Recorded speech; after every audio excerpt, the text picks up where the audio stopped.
नमस्कार, आदाब। आलमी टीवी की ख़ास पेशकश हम भारत के लोग नज़रिया देश का। हमारे इस ख़ास प्रोग्राम में आप सभी का स्वागत है। आज हम चर्चा करेंगे एक ख़ास मौजू पर, एक ख़ास टॉपिक पर जो इस वक्त सियासी हलचल का एक ज़रिया बना हुआ है। बिहार सियासत की हम बात कर रहे हैं। जी हाँ, बिहार की सियासत का एक नया रुख सामने आने वाला है, क्योंकि बिहार में चुनाव होने वाले हैं। जब बिहार का चुनाव होता है तो तमाम सियासी जमातों की नज़र बिहार पर होती है, क्योंकि कहा जाता है कि यूपी और बिहार इस सेंटर का रास्ता तय करके ही यूपी और बिहार से ही आया जा सकता है। इसलिए तमाम सियासी जमातें अपनी पूरी कोशिश जोर लगा देती हैं बिहार चुनाव को लेकर। इस मरतबा भी बिहार का चुनाव होने वाला है। कौन से ऐसे अहम मुद्दे होंगे जिनको लेकर बिहार में तमाम सियासी जमातें आएंगी, कौन से ऐसे मसाइल हैं लोगों के जिनको लोग उठाएंगे, और कौन से ऐसी अहम बातें होंगी, कौन सी ऐसी चीज़ें होंगी जिसको लेकर इस बार का चुनाव होगा, हम इन सब पे चर्चा करेंगे। हमारे साथ इस वक्त स्टूडियो में मौजूद हैं तीन खास मेहमान, हम उनसे चर्चा करेंगे। हमारे साथ इस वक्त मौजूद हैं नीलम एम सिंह, सीनियर सहाफ़ी हैं और साथ ही पॉलिटिकल एनालिस्ट भी हैं। हमारे साथ दूसरे मेहमान मौजूद हैं अजीज़ बरनी साहब, सीनियर सहाफ़ी हैं, गवर्नमेंट ऑफ इंडिया में एडवाइज़र रह चुके हैं। हमारे साथ कबीर सिद्दीकी साहब मौजूद हैं, जो सीनियर सहाफ़ी हैं और आलमी टीवी के चीफ एडिटर हैं। तो आइए हम चर्चा की शुरुआत करते हैं। सबसे पहले अजीज़ बरनी साहब, मैं आपसे ये जानना चाहूँगा कि बिहार के इलेक्शन का जो फ्लेवर होता था, बिहार का इलेक्शन जिस फ्लेवर को लेकर हेलीकॉप्टरों का उतरना, रैलियाँ होनी, लोगों की भीड़ भाड़, उस तरह का क्या इस कोरोना महामारी के बीच इस बार जो इलेक्शन हो रहा है वो फ्लेवर नज़र आता आपको दिखाई दे रहा है? नहीं, बहुत कुछ बदलाव है इस बार। पहले की तरह से लाखों की भीड़ अब जमा नहीं होगी, हेलीकॉप्टर्स उस तादाद में नहीं होंगे, इक्का दुक्का कोई होगा तो होगा। लेकिन सियासत की सरगर्मियाँ अपनी जगह उतनी ही तेज़ हैं, बल्कि पहले से ज़्यादा हैं। ये एक नए तरह का चुनाव है कोरोना में, यानी कोविड-19 के दौर में। लेकिन बिहार तय करेगा बहुत हद तक कि इस सरकार से लोगों की अब उम्मीदें बाकी बची हैं या नहीं बची हैं। मैं आपसे भी इसी सवाल पे एक और एंगल जोड़ के मैं आपसे ये जानना चाहूँगा कि बिहार का, जैसा कि बरनी साहब ने कहा कि वो फ्लेवर तो नज़र नहीं आएगा, लेकिन उससे ज़्यादा सरगर्मियाँ बिहार में होती हुई नज़र आएंगी। आपको क्या लगता है कि बिहार में जो गठबंधन टूटते और जुड़ते, मतलब गठबंधन जो हो रहे हैं, देख ही रहे होंगे कि आए दिन पार्टियों के टूटने का और पार्टियों के जुड़ने का सिलसिला चल रहा है। कोई कभी एनडीए से कोई दल टूट के अलग होता है, वो अपनी पार्टी बना लेते हैं। तो इसका असर कितना बिहार के इलेक्शन पे पड़ेगा? जी, जैसे आपने कहा कि बिहार में चुनावों की सरगर्मियां पूरे देश में सबसे ज़्यादा वहाँ पर मानी जाती हैं। तो अब बिहार तो जयप्रकाश नारायण जी की भूमि है और वहाँ पर तो हर प्रकार के राजनीतिक परिवर्तन हुए हैं। तो अभी ये है कि कोविड-19 पैंडेमिक का यह एक पहला असेंबली का चुनाव है जो बिहार में होगा। और बिहार में जो आपने प्रश्न किया कि उसमें जो राजनीतिक सरगर्मियां हैं, गठबंधन है, ये तो पिछले चुनाव में था ही कि एक तरफ नीतीश जी की पार्टी थी जेडीयू, कांग्रेस। तो इन सब का जो विक्ट्री हुई थी उसका तो जो परिणाम था उसको लागू नहीं किया गया, क्योंकि 1.5-2 साल के अंदर ही उन्होंने, नीतीश कुमार ने, सुशासन बाबू जी ने कहा जाता है, उन्होंने बीजेपी के साथ हाथ मिला लिया और वो जो इनिशियल प्री पोल गठबंधन था वह बाद में चेंज हो गया। और अभी के चुनाव में जो कि अब होने वाले हैं उसमें तो अब घोषित कर ही दिया गया है कि बीजेपी और JDU, that is prime minister Narendra Modi and chief minister Nitish Kumar इकट्ठे लड़ेंगे और कांग्रेस और बाकी की पार्टियां वह अलग लड़ेंगी। तो अब देखने हैं कि इसका क्या परिणाम होता है।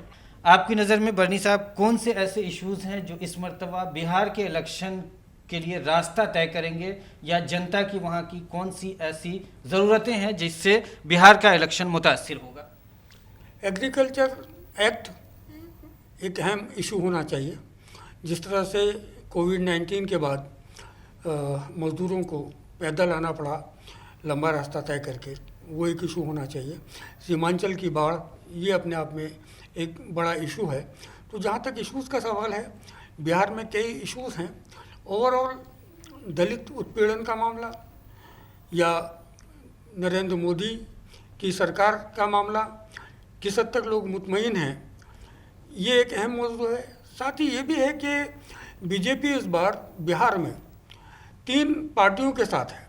गठबंधन उसका एक तरह से नीतीश कुमार के साथ है, लेकिन जिस तरह रामविलास पासवान की पार्टी लोक जनशक्ति पार्टी अलग से इंडिपेंडेंट चुनाव लड़ रही है, और ये इंडिपेंडेंट चुनाव भारतीय जनता पार्टी से बहुत हद तक मिलकर लड़ रही है। वो नीतीश कुमार के खिलाफ हैं, भारतीय जनता पार्टी के खिलाफ नहीं है। यही वजह है कि जो उम्मीदवार भारतीय जनता पार्टी के होने चाहिए थे, अगर गठबंधन में वो सीट जेडीयू को नहीं जाती तो वो सभी उम्मीदवार बहुत हद तक एलजेपी से किस्मत आजमा रहे हैं। तो पोस्ट इलेक्शन सिनेरियो पर इसका बहुत असर पड़ेगा। हो सकता है कि नीतीश पर भारतीय जनता पार्टी का भरोसा कमज़ोर हुआ हो, इसलिए चिराग पासवान का अटैक नीतीश कुमार पर कहीं ज़्यादा है। और ये भी हो सकता है कि जो पिछले इलेक्शन का नतीजा था, जब आरजेडी और जेडीयू मिलकर सरकार बनाए थे, अगर भारतीय जनता पार्टी को पूरी तरह से वोटर ने नज़रअंदाज कर दिया और लोक जनशक्ति पार्टी के साथ मिलकर भी वो कुछ बड़ा नहीं कर पाई, तो हो सकता है कि नीतीश कुमार फिर से लालू जी के बेटे साथ जाएं और एक ऐसी ही सरकार देखने को मिले। हाँ, समीकरण बदल सकते हैं। कांग्रेस का रोल भी अब पहले से कहीं ज़्यादा इम्पोर्टेंट होगा, उसको सीटें भी ज़्यादा मिली हैं। और अब अगर विपक्ष के तौर पर देखा जा रहा है नेशनल लेवल पर, तो कांग्रेस को देखा जा रहा है, इसका भी फायदा होगा।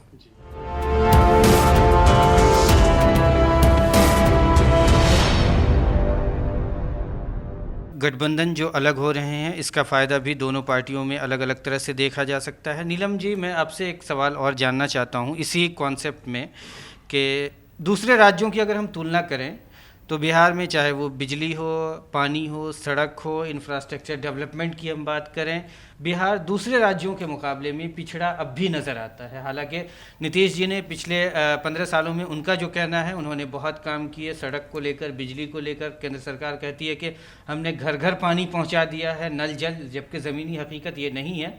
मैं भी गया, मैंने भी देखा है, ऐसी चीज़ें ज़मीनी हकीकत से बिल्कुल अलग है। तो क्या लगता है कि नीतीश जी ने जो 15 साल पिछले हुकूमत की है, उसमें जो उनके दावे हैं, उनके दावे किस हद तक कामयाब नज़र आते हैं? पिछली बार जब बिहार के चुनाव हुए थे तो वोटिंग परसेंटेज जो थी मतदाताओं की, that was 56.8%, which is almost the highest, one of the highest in the states.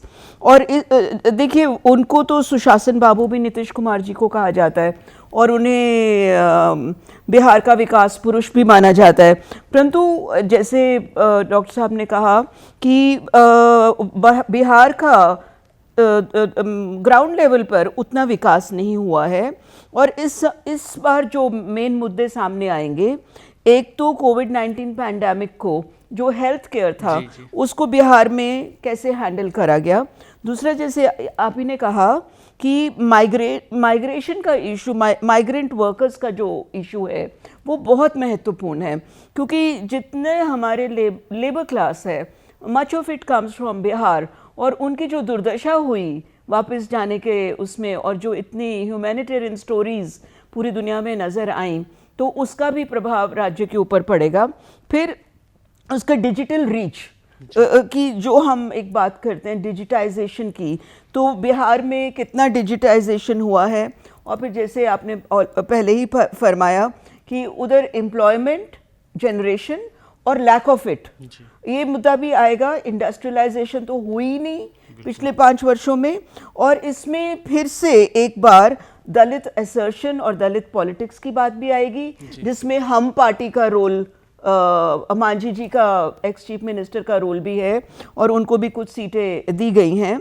और फिर माइनॉरिटी इश्यूज तो बिहार में है ही है, और माइनॉरिटी इश्यूज के लिए अब आपने देखा है कि बीएसपी और ओवैसी साहब की पार्टी AIMM, उन्होंने गठजोड़ किया है। और फार्म बिल्स के बारे में जो पहले ही बात हुई, तो वो तो अभी पूरे देश में उसका प्रभाव पड़ ही रहा है, जबकि हमारे सरकार कह रही है कि इसका बहुत लाभ होगा किसानों को, पर किस हद तक लाभ होगा, ये सारे मुद्दे मेरे अनुसार बिहार के चुनाव में सामने आएंगे।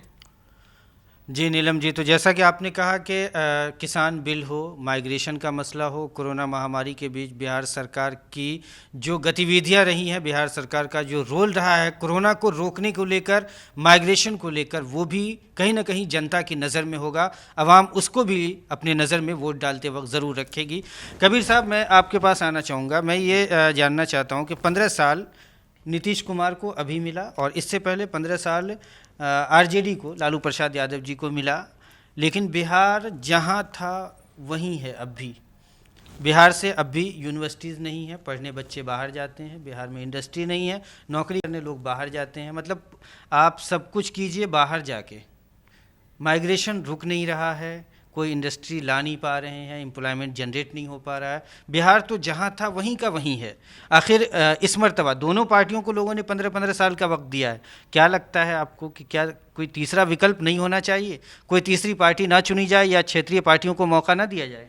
नहीं, आपकी बात बिल्कुल सही है।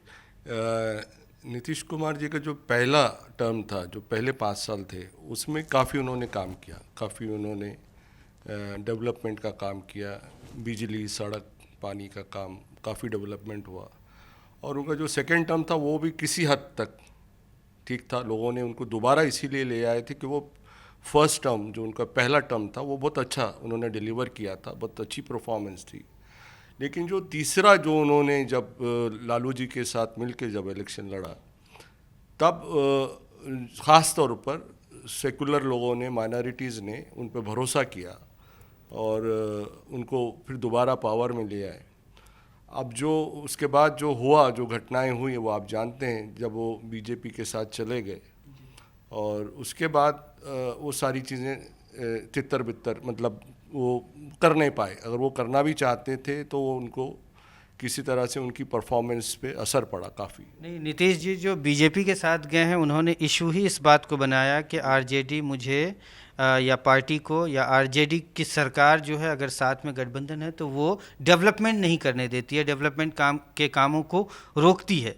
मैं इस पे अजीज़ बरनी साहब का भी कमेंट लेना चाहूँगा, क्योंकि ये ऐसे इश्यूज़ हैं जो हम लोग चर्चा में बैठे हैं, तो आप लोग कमेंट कर सकते हैं कि आरजेडी का, इसका नीतीश जी का जो मेन मुद्दा यही था अलग होने का। उनका मेन कहना यही था जब वो अलग हुए थे कि आरजेडी उनको, या यूँ कहें कि गठबंधन में जो उनके साथ पार्टियाँ थी, वो उनको काम नहीं करने दे रही है, डेवलपमेंट नहीं करने दे रही है, बिहार का विकास नहीं करने दे रही है। उसमें मेरा लेकिन तो ये उसके मानना बाद है, अजीज़ बरनी साहब से मैं कमेंट ले लूँ फिर आपके पास आता जी हूँ। जी जी जरूर। उसके बाद जब वो बीजेपी से मिले तो कितना डेवलपमेंट किया उन्होंने। आरजेडी जब तक रोक रही थी तब तक वो कुछ नहीं कर सके। बीजेपी ने जब सहयोग दिया तब उन्होंने क्या किया, इसकी जानकारी देंगे आप? उन्होंने ये कहा था सर कि क्योंकि केंद्र में बीजेपी की सरकार है, बीजेपी से पैकेज भी मांगा था, पैकेज भी कबूल हुआ था। इन सब चीज़ों को लेकर नीतीश कुमार का कहना था कि वो आए। वो तो 20 लाख करोड़ रुपया प्रधानमंत्री जी अभी कोरोना के बाद सब लोगों को दे चुके। 30 लाख रुपया इंडिविजुअली सबके बैंक खातों में दे चुके, करोड़ों नौकरियां दे चुके। वो उन्होंने इतना कुछ दिया है जितना 70 सालों में किसी ने दिया नहीं। लेकिन वो सब फ्लोर पे नज़र कहाँ आ रहा है, मैं ये जानना चाहता हूँ। नीलम जी, आप क्या कहेंगे कि जैसा कि बरनी साहब ने कहा कि 20 लाख करोड़ है वो बिहार को दिया जा चुका, बिहार को स्पेशल पैकेज दिए जा चुके, ये सब कहीं नज़र नहीं आता है। आपको क्या लगता है कि जिस मसले को लेके गठबंधन से नीतीश जी अलग हुए थे, क्या उस चीज़ को वो निभा पाए, वो कामयाबी हासिल कर पाए, वो डेवलपमेंट वो ला पाए? देखिए, मैं आपको ये कहना चाहती हूँ कि जो पिछले असेंबली के चुनाव हुए थे वे मुख्यतः हमारे प्रधानमंत्री नरेंद्र मोदी जी के खिलाफ थे, क्योंकि वो उस समय प्रधानमंत्री बन चुके थे। और उस समय जो मेन मुद्दा आ रहा था वह मुद्दा था बिहार को स्पेशल स्टेटस देने का। क्या वो स्पेशल स्टेटस बिहार को आज तक दिया गया? क्योंकि एक तरफ नरेंद्र मोदी जी हैं और दूसरी तरफ चीफ मिनिस्टर नीतीश कुमार हैं, अब तो दोनों पावर में ही हैं। उसके बावजूद भी बिहार को स्पेशल स्टेटस नहीं दिया गया। और पिछली बार के जो चुनाव थे, मैं उसको कंपैरेटिवली आपको इसलिए इस कारण से बता रही हूँ कि पिछली बार की जो चुनौती थी वह आरजेडी, कांग्रेस और जेडीयू, ये सब इकट्ठे होने के कारण सारी जो मतदाताओं की वोट्स थी वो एक तरफ हो गई थी वर्सेस बीजेपी। अभी जितनी जेडी, क्योंकि ऐसा तो नहीं कहा जा सकता कि नीतीश कुमार जी बिहार में पॉपुलर चीफ मिनिस्टर नहीं है, लोग उनको पसंद भी बहुत करते हैं और उनका एक अपना स्थान है, तो वो जो जेडीयू के जितने भी वोट्स थे अब वे बीजेपी के साथ मिल जाएंगे। और दूसरी तरफ आपने ये भी देखा है कि आरजेडी की स्थिति, राजनीतिक स्थिति अभी कमज़ोर है, क्योंकि लालू जी उस तरह के कैंपेनर नहीं है जो वो पिछली बार में थे। पोस्टरों से गायब नजर आते हैं, पोस्टर में भी नहीं दिखाई जी, दे तो रहे वो हैं। पिछली बार की तरह इस बार एक्टिव नहीं है। पिछली बार तो उन्होंने बहुत हेक्टिक पर्सनल कैंपेन करा था जो कि प्राइम मिनिस्टर को चैलेंज करा गया था। तो इस बार जो कंटेम्प्रेरी मुद्दे हैं विकास के, माइग्रेशन के, और ये जो सारे इश्यूज हैं ये तो होंगे, पर इस पर जो अधिकतर मतदाताओं का वोटिंग होगा वो उसका बहुत बेनिफिट जेडीयू को और नीतीश कुमार को मिलेगा। पिछला इलेक्शन 2015 का जो इलेक्शन था वो बीजेपी के खिलाफ था, नरेंद्र मोदी के खिलाफ था, और नीतीश जी तेजस्वी का साथ छोड़कर, आरजेडी का साथ छोड़कर जो आवाम का मैंडेट बीजेपी के खिलाफ था उसके साथ चले गए। तो क्या ये उसके साथ चीटिंग नहीं है, ये उसके साथ धोखा नहीं है? एक तो इस बार के चुनाव में इस बात को वोटर को देखना होगा। दूसरी बात, मायावती उत्तर प्रदेश के बाहर, चाहे मध्य प्रदेश का मामला हो या जहाँ भी ज़रूरत पड़ी, भारतीय जनता पार्टी के साथ वो उसकी एक पार्टनर के तौर पर रही है। तो मायावती का बीजेपी के साथ एक खुला रिश्ता है जिसे वो जाहिर करती रही हैं, छुपाया नहीं है। एमआईएम का छिपा रिश्ता है जो वो जाहिर नहीं करते हैं। वोट बैंक दोनों का ही नहीं है। इससे पहले दोनों ने ही बिहार में कोई बड़ी कामयाबी हासिल नहीं की है। हाँ, 5-5, 4-4, 7-7 हज़ार वोट काट कर वो सेकुलर पार्टीज़ के उम्मीदवार को नुकसान पहुंचाएंगे। ये बीजेपी का बहुत बड़ा फ़ायदा होगा। इनको इन पार्टी के तौर पर देखने के बजाय ये देखा जाए कि भारतीय जनता पार्टी ने एलजेपी की शक्ल में अपने कैंडिडेट्स को उतारा है, एमआईएम की शक्ल में सेकुलर वोट को काटने वाले उम्मीदवारों को उतारा है, बीएसपी की शक्ल में दलित वोटों को काटने वाले उम्मीदवारों को उतारा है। तो मुस्लिम, दलित, इन दोनों के वोट परसेंटेज को कम करने के लिए ये बीजेपी का गेम प्लान है।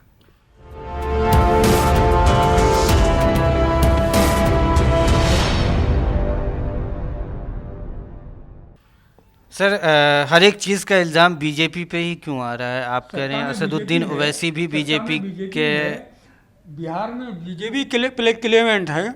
जो 70 साल का रोना रोती है वो बीजेपी है। हिंदू राष्ट्र बनाने का सपना बीजेपी का है। जो कुछ आज घट रहा है पिछले 6 सालों में ये बीजेपी का है। तो आप क्या सोचते हैं कि अमेरिका क्या एग्जाम्पल दिया जाए? नहीं सर, एक चीज़ है, जैसे कि आप देखिए एमआईएम बिहार में सीमांचल से बाहर कैंडिडेट नहीं उतार रही है, तो और दूसरी जगहों पे क्यों नहीं? पिछली बार सिंबॉलिक होता है सीमांचल उसका पे कैंडिडेट उतारना, पब्लिक मीटिंग के लिए सिंबॉलिक होता है। एक जगह बैठकर मुसलमानों को अट्रैक्ट करने के लिए, हिंदुओं को यूनाइट करने के लिए कुछ भी ज़र अफशानी करो तो कश्मीर से कन्याकुमारी तक ये कहीं बोला जाए, इसका असर सब जगह होता है। इस तरह से तो सर मुस्लिम जो एक लीडरशिप उभर कर आ रही थी उसको भी आप नहीं, ये मुस्लिम लीडरशिप नहीं है, ये मुस्लिम लीडरशिप नहीं है। अगर मुस्लिम लीडरशिप की बात करेंगे तो आसाम के अंदर मौलाना बदरुद्दीन अजमल का नाम क्यों नहीं लिया जाता? शफीकुर रहमान बर्क का नाम क्यों नहीं लिया जाता? मुस्लिम लीग जो केरला में लगातार रिप्रेजेंटेशन देती रही पार्लियामेंट में, उसका नाम क्यों नहीं लिया जाता? आपको 6 साल से इनके अब्बा हुजूर पहले से पार्लियामेंट में थे जो कांग्रेस के साथ थे, अभी से 6 साल के अंदर ही ये मुस्लिम लीडर बन गए। एक ऐसा शख्स जो पार्लियामेंट में मुस्लिम मसाइल पर, मुस्लिम इश्यूज पर खुलकर बोलता है, कोई और नजर आता है आपको असदुद्दीन ओवैसी? एक ऐसा शख्स जिसको बोलते हुए दिखाना मीडिया की जिम्मेदारी है। जो असाइनमेंट उसको सरकार से मिला हुआ है कि तुम्हें दिखाना है तो उसको दिखाना है। उससे कहीं ज़्यादा अच्छा, कहीं बेहतर कुंवर दानिश अली बोले हैं। उठा के पार्लियामेंट का रिकॉर्ड देख लीजिए, उठा के पार्लियामेंट का रिकॉर्ड देख लीजिए, वो बोले हैं इस इशू पर। और उनकी पार्टी ने लीडरशिप से उनको हटाया है। वो लोकसभा में लीडर थे अपनी पार्टी के, उन्हें हटाया गया है। आपकी नज़रें टिकी हुई है कि जिसे अगर वो अमीश देवगन को कहे कि साहब ये एक सबसे बड़ा पत्रकार है, वो अर्नब गोस्वामी को कहे कि सबसे बड़ा पत्रकार है, वो कंगना रानावत को कहे कि झांसी की रानी है, वो असदुद्दीन ओवैसी को कहे कि मुसलमानों का सबसे बड़ा लीडर है। आपने मान लिया इस प्रोपेगेंडा को। सर अभी देखें तो असदुद्दीन अरे ओवैसी कभी वाकई 5% एक उम्मीद बन चुकी किसी है को, मुसलमानों के लिए। कुछ लोगों की उम्मीद तो हमेशा रही है किसी न किसी की। बिहार में सैयद शहाबुद्दीन से बड़ी उम्मीद किसी मुसलमान से नहीं थी। और आज भी अगर जाकर देखें तो सिवान में खड़े हो जाएं तो उसके नाम पर उसके चपरासी को वोट मिल जाएगा और ये जाके वहाँ मेहनत कर उनकी बीवी तो नहीं जीत रही है 2 मरतबा से। वोट नहीं मिल रहा है, पॉपुलरिटी जीत नहीं, नहीं पॉपुलर न जीता। अगर ये तय कर ले गवर्नमेंट कि इसको नहीं जिताना है तो ऐसे बहुत से हथकंडे हैं कि उन्हें हराया जा सकता है। हर चीज़ का इल्ज़ाम गवर्नमेंट पे तो नहीं दिया जा सकता कि गवर्नमेंट इसको नहीं जीतने दे रही, गवर्नमेंट उसको नहीं जीतने दे रही है। एग्रीकल्चर एक्ट का जिम्मेदार गवर्नमेंट नहीं है। कोरोना के अंदर, महामारी के अंदर जो इन्होंने एटेंडम ये लोगों को घरों से घर छोड़ने के लिए मजबूर किया, ये उन पर नहीं है। दलित उत्पीड़न जो हो रहा है ये गवर्नमेंट पर नहीं है। नौकरियां जो जा रही हैं वो गवर्नमेंट पर नहीं है। जीडीपी जो नीचे जा रही है, हर चीज़ के लिए थोड़ा ना गवर्नमेंट के लिए कहा जाएगा। सब पंडित नेहरू जिम्मेदार हैं। ये पंडित जवाहरलाल नेहरू का किया धरा, उन्होंने ही ये सब कुछ किया है जो आज सारी परेशानियां सामने आ रही हैं। नीलम जी, आपको क्या लगता है कि इस मर्तबा एमआईएम बिहार में खाता खोलेगी सीमांचल में? चूँकि जैसा वहाँ के लोगों का ज़मीनी तौर पे, मैंने कई जर्नलिस्ट से भी बात की है, ज़मीनी स्तर पे जो लोग काम कर रहे हैं उनसे भी बात की है, उनको लगता है कि सीमांचल में इस मर्तबा असदुद्दीन ओवैसी की रोल जो है, उनकी पार्टी का रोल जो है वो बहुत बेहतर रहेगा। उनकी पार्टी यहाँ से कुछ न कुछ हद तक कामयाब ज़रूर होगी। तो असदुद्दीन ओवैसी साहब की पार्टी ने पिछली बार सीमांचल में ही चुनाव लड़े थे और उसमें खाता तो खुल गया था, उन्हें एक एमएलए की सीट प्राप्त हुई थी। परंतु अभी इस बार, जैसे आपने पहले कहा कि बहुजन समाज पार्टी के साथ अलायंस करके उनको कोई इतना इलेक्टोरल फ़ायदा मिलने का नहीं है। और मेरा ये मानना है कि जो माइनॉरिटी कम्युनिटी है, जो मुस्लिम्स हैं, हमारे मुस्लिम भाई बहन हैं, वो बिहार में अगर सभी भी इकट्ठे हो जाते हैं तो तब भी अगर वो अकेले लड़ेंगे और मतलब वहाँ पर मायावती जी, सुश्री मायावती जी की बीएसपी पार्टी का तो इतना स्ट्रांग होल्ड नहीं है, तो मुझे ऐसा नहीं लगता कि असदुद्दीन ओवैसी साहब की पार्टी को बिहार के चुनाव में कुछ अधिक फ़ायदा मिलने वाला है। बर्नी साहब, मैं आपसे एक चीज़ और जानना चाहूँगा कि इस मरतबा जो है वोटर्स में जो प्रतिशत है वो युवाओं की ज़्यादा है। करीब एक अनुमान के तहत कह सकते हैं कि 60% के करीब वोटर जो है बिहार में वो युवा होंगे। तो युवा फैक्टर इस इलेक्शन में कितना दिखाई देता है? आपको क्या लगता है, युवा फैक्टर होगा? बेशक युवा फैक्टर होगा। और इधर पिछले 6 सालों में सबसे ज़्यादा जो इफेक्टेड है वो युवा है। उनके आक्रोश का सामना बिहार में ऐसी पार्टियों को करना पड़ेगा जो जिनकी वजह से उनको नुकसान पहुंचा है। यहाँ मैं एक बात का जवाब दूंगा जो नीलम जी ने भी कहा कि पिछली मरतबा एक एमएलए जीता था एमआईएम का, किशनगंज से अख्तरुल ईमान की बात कर रहे हैं। अख्तरुल ईमान इससे पहले भी एमएलए थे जो आरजेडी के टिकट पर जीते थे। अख्तरुल ईमान किशनगंज के अंदर एक ऐसा नाम है कि अगर वो इंडिपेंडेंट लड़ेंगे तो जीतेंगे, आरजेडी से लड़ेंगे तो जीतेंगे, जेडीयू से लड़ेंगे तो जीतेंगे। वो इन्हीं एमआईएम छोड़ दीजिए, वो किसी भी पार्टी से लड़ेंगे तो जीतेंगे। अगर वो एमआईएम के टिकट से जीतते हैं तो ये एमआईएम की नहीं, अख्तरुल ईमान की कामयाबी है। अब इसको आप अपने नज़रिए से देख सकते हैं, नीलम जी अपने नज़रिए से देख सकती हैं, कबीर साहब अपने नज़रिए से और मैं अपने नज़रिए से। अख्तरुल ईमान ज़रूर ज़मीनी स्तर पे जुड़े हुए हैं, कई पार्टियां उनको टिकट भी ऑफ़र करती हैं, लेकिन अख्तरुल ईमान ने कुछ ना कुछ तो ऐसा देखा है जो वो एमआईएम के साथ गए। वो न सिर्फ पिछला इलेक्शन वो जीत सकते थे, आपके बकौल अगर वो किसी भी पार्टी में चले जाते, नीतीश जी भी उनको टिकट दे देते, लालू जी भी टिकट दे देते, क्योंकि वो ज़मीनी स्तर पर जुड़ा हुआ ज़मीन से आदमी है। लेकिन वो फिर भी असदुद्दीन ओवैसी के साथ खड़े रहे। आखिर उनको क्या लालच है ऐसी? तो क्या वो भी बिके हुए हैं या उनकी सियासत भी वैसी है जैसा आप कह रहे हैं? एक आदमी का मैंने बिका हुआ किसी को नहीं कहा ना, मैंने असदुद्दीन को भी बिका। बीजेपी की बी टीम तो कहा, मैंने कहा बीजेपी को फायदा पहुंचेगा। मैंने कहा कि जैसे तो वही पहुंचा था जो जैसे अमीश देवगन, जैसे अर्नब गोस्वामी, जैसे कंगना रनावत, वैसे असदुद्दीन ओवैसी। कोई जाहिर अख्तरुल ईमान को नहीं कहा जा सकता। पार्टी के साथ होना कभी कभी मजबूरी होती है। भारतीय जनता पार्टी के अंदर सारे लोग एक ही जैसे नहीं हैं, कांग्रेस के अंदर सारे लोग एक जैसे नहीं हैं। कांग्रेस में नरसिम्हा राव भी थे जो कांग्रेस की आइडियोलॉजी के बाहर थे। राजनाथ सिंह हर मामले में भारतीय जनता पार्टी के या आदित्यनाथ की तरफ नहीं है। तो आप कंपैरिजन मत कीजिए। ठीक है कि उन्होंने पसंद के हिसाब से लिया, ज़रूरत के हिसाब से MIM का टिकट लिया। बहरहाल मैं मानता हूँ कि अख्तरुल ईमान अपने आप में एक शख्सियत है किशनगंज के लिए। तो इस मरतबा बिहार का इलेक्शन चूँकि एक ऐसे वक्त में हो रहा है जब कोरोना महामारी की वजह से बहुत सी समस्याएं हैं, हेल्थ इश्यूज़ हैं, सोशल डिस्टेंसिंग का पालन करना है, मास्क लगाना है, हाथ धुलते रहना है। मैं अपने तमाम मेहमानों से आखिर में एक सवाल पे आप सबका कमेंट, बहुत मुख्तसर 30 सेकंड में मैं आप सबका कमेंट चाहूँगा। बिहार की आवाम को इस दफ़ा किन चीज़ों पर हमेशा वोट देते हैं आप? डेवलपमेंट के नाम पे नहीं होता, हमेशा वोट एजुकेशन के नाम पे देते नहीं होता। इस मरतबा किस मानसिकता के साथ, किस जहनीत के साथ लोगों को वोट करने जाना चाहिए जब वो अपना हक का, सबसे बड़ा जमहूरी हक जो है उनका, उसको इस्तेमाल करते वक्त क्या उनके जहन में रहना चाहिए? तो आप मेरे से पूछ रहे हैं? जी नीलम जी, मैं आपसे तो एक लाइन से जी, तो मेरा ये मानना है कि इस बार तो जो बिहार के वोटर्स अपना मतदान करेंगे, तो इस बार वो बाहरी और बिहारी का तो मुद्दा नहीं है, क्योंकि इस बार तो बिहारी और बिहारी का ही मुद्दा है। तो वो देखेंगे कि कौन सा बिहारी उनके लिए ज़्यादा काम करेगा। और पिछले जो पैंडेमिक का और उससे पीछे के 4 साल हैं, उसमें नीतीश सरकार ने क्या किया, जैसे आपने पहले बताया था कि जो उन्होंने गठबंधन को तोड़कर BJP का साथ दिया, और क्या नीतीश वर्सेस तेजस्वी ये एक स्ट्रॉन्ग थीम रहेगा। ये सब चीज़ों पर मतदान अपना वोट डालेंगे। सांप्रदायिक सद्भाव, राष्ट्रीय एकता, आपसी मोहब्बत, ये सबसे बड़ा इशू है।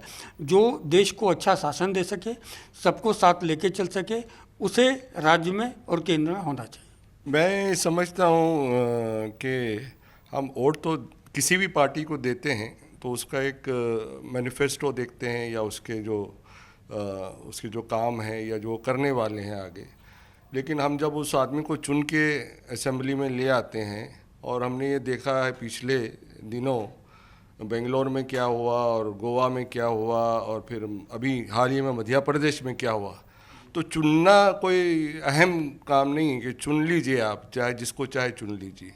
लेकिन क्या वो चुने हुए व्यक्ति इस भरोसे के लायक हैं कि वो अपने उस पार्टी या अपने उस मैनिफेस्टो पे कायम रहेंगे, या फिर वो पता लगा कि फिर वो आपने जिसको चुना, जिसको सेकुलर समझ के सुनना या उसके ऊपर जो विश्वास करके आपने वोट दिया, और पता लगा कि वो दूसरी पार्टी में चला गया और वो दूसरी सरकार में जाके मंत्री बन के बैठ गया।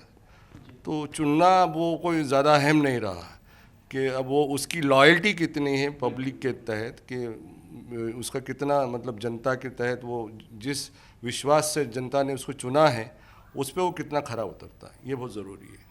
आप तीनों मेहमानों का हमारे साथ जुड़ने के लिए बहुत बहुत शुक्रिया। आपने बहुत अच्छी बहस की। हम उम्मीद करते हैं कि बिहार का आने वाला इलेक्शन जो है इसी फ्लेवर में लड़ा जाएगा और बिहार से ऐसा नतीजा निकल कर आएगा जो पूरे देश में जिसका असर दिखाई देगा। आप अजीज़ बरनी साहब, आपका बहुत बहुत शुक्रिया हमसे जुड़ने के लिए। नीलम एम सिंह साहिबा, आपका भी बहुत बहुत शुक्रिया हमसे बातचीत करने के लिए। और कबीर सिद्दीकी साहब, आपका भी बहुत बहुत शुक्रिया हमसे इस चर्चा में शामिल होने के लिए हमारे साथ। तो आज की इस चर्चा में बस इतना ही, लेकिन आलमी टीवी आप देखते रहिए, हम खुसूसी प्रोग्राम आपके लिए लेकर हाजिर होते रहेंगे। फ़िलहाल इजाज़त दें, नमस्कार, आदाब।